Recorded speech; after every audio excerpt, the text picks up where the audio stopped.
Hi, this is John from the Cutting Edge Stained Glass Studio here again. We had a question regarding twisted wire being used for legs for birds.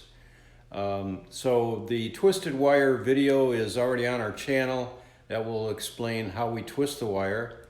And now we take that material and we're going to cut it into pieces and apply it to a small stained glass bird. Here's two birds that the legs have already been made.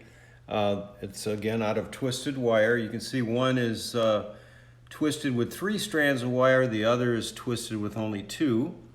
And you'll also notice that the base of the bird, in the case of the one on the left, it comes to a point, the glass comes to a point, and on the other one it's flat across.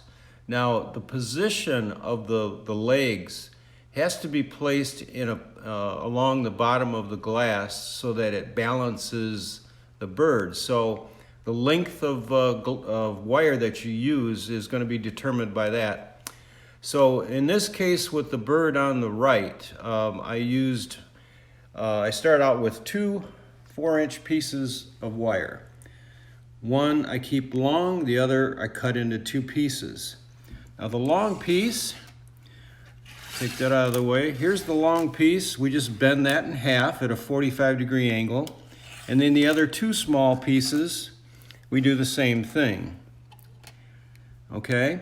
The top one, the longer one, we take that and we bend that into 2 small feet. Okay? So that these will be soldered together like so. And that's how you make your feet.